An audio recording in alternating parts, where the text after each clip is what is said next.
This is Behind the Fire, and I'm Chef Robert. Today we're going over a garden fresh tomato soup. We have our white onion, we have our mixed herbs that we're gonna go over once we add them. We have our basil, we have our peeled garlic clove, tomatoes that we picked out of the garden today, which is super cool. So we're gonna chop the onions, and we're gonna chop the tomatoes, and we're gonna make this soup together. But first, we gotta grab the knife. So to cut the onion, we're gonna remove the top, we're gonna remove the bottom, cut it in half. We're going to peel the first layer of the onion, and then now we're going to cut it into quarters. And this is your standard soup mirepoix size. Now obviously if your onions are larger, you can tell by my hands, this is kind of like a small size onion, but if you had a larger onion, it would be the same relative size. The whole reason we cut even is to ensure even cooking throughout the process. All right, so I chop my onions, and I get asked this question a lot as a chef, and everybody asks me, how do I not cry when I cut onions? There's a lot of tricks like goggles, a sharp knife definitely helps because you're breaking less water cells in the onion, which is gonna release less sulfur. So what happens is in the onion is it releases sulfur up into the air, it combines with your tear ducts, and it creates sulfuric acid. This is what I've been told. I'm not a scientist, but that's kind of what we've told each other in the kitchen. Biggest trick that I've learned against onion crying prevention is this kitchen secret: water. So I guess what happens is when you drink water and you hold it in your mouth, that's the trick. Not drinking water, but holding it in your mouth. When you hold water in your mouth, it closes down your sinus and your breathing, so you're not taking in the onion smell into your system, which makes it worse. I know it still leaches from the onion into your eyes directly. This is a kind of an onion trick, but it doesn't 100% work. It definitely is not foolproof. I have had some experience in kitchens cutting about 50 pounds of onions at one sitting, which is a lot of onions. And this has helped. I don't know if it's a mental, say it's a placebo. Next time you're cutting onions, just try the trick, hold it in your mouth.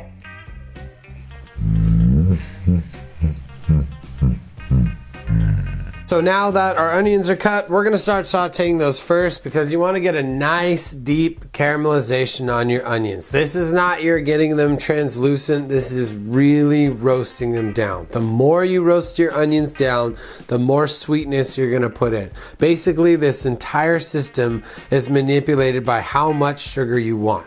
The more you reduce things down in this recipe, the more sugar content, the sweeter, the more saucy you're gonna get. The lighter you go, the more soup consistency. So we're gonna start with caramelizing the onions. I got my induction burner today. What's nice is I can gauge my heat to you, and today we're gonna start about an 8, which is gonna give us a nice saute, but it's not gonna like sear things at a high heat. We're gonna start with a little bit of olive oil.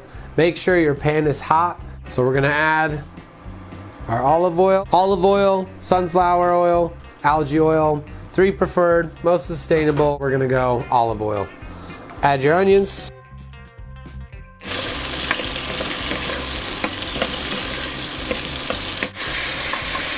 So we got our onions sauteing.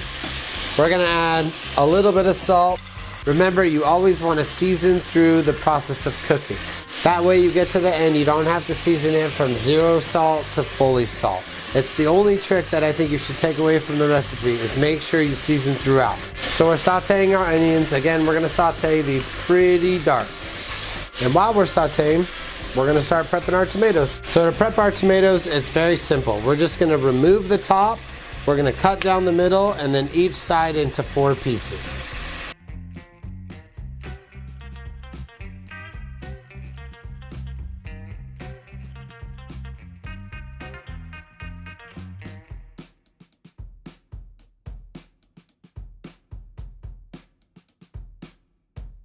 So now that we've chopped up all of our tomatoes and our onions are roasting, we're looking for that nice golden caramelization, releasing all the sugars in the onion. Now that the onions are nice and caramelized, we're gonna add the garlic for a slight caramelization to just enhance the flavor and give it a nice garlic, onion, tomato flavor. We're gonna start adding our tomatoes.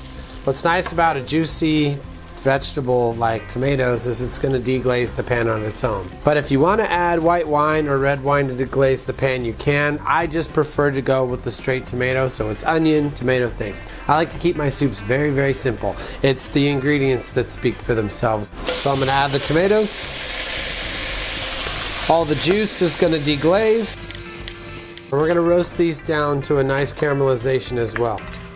Not only is the tomato going to be the backbone of the sauce, but it's also going to be the liquid of the soup as well. You want it at a nice medium bubble so the moisture's coming out of it, the flavor's intensifying, and the soup or sauce is coming together. I'm going to add 1 crack of pepper right now so the black pepper steeps into the dish a little bit. Now that our pasta sauce is fully cooked, and everything's kind of broken down in there, so the garlic, the onions, and tomatoes are all tender. We're gonna do a few pieces of rosemary. Be careful with rosemary, it's very strong. We're gonna do a few pieces of marjoram or oregano, whatever you prefer. And again, we have our basil in there as well. We're gonna let all of our herbs steep in the sauce. We're gonna blend in Vitamix today. Whether you're at home or in the kitchen, this is the blender you want to use. This is the one that eliminates all the debris and blends everything all the way through. So we're going to add our tomato sauce into the blender. All that heat and steam is going to create pressure that's going to come out of this. So be very, very careful. If you're worried, let it cool, no big deal. So I'm going to remove the tomato sauce and add it to the blender. What's nice about the induction burner is there's no flames to heat the handles. So I'm going to add the sauce in, making sure to get everything in there. I use a towel over the hole to protect my hands. Now we have our liquid in the blender. We have our towel on top. We're going to start on low. And work your way all the way to the top. Make sure the blender's not struggling or fighting. You want it to go all the way to full blend. Now's the point where you can embellish on how you want to go in this direction. If you want spicier, you can go more black pepper. If you want more herbaceous, you can go more basil, you can go more thyme or oregano or whatever your preference. Now's the point in which we taste. Just remember, it's very, very hot. So mine needs a little bit of salt, a couple cracks, black pepper.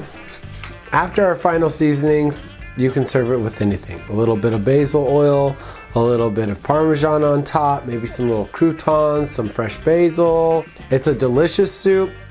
It can be served both cold and hot. You might have to add a little bit of liquid and salt to balance out the viscosity if it's chilled, but beautiful soup. Thank you for joining me today. I'm Rob Snyder. This is Cooking Behind the Fire, and I hope you enjoyed learning our garden fresh tomato soup today. Thanks for stopping by.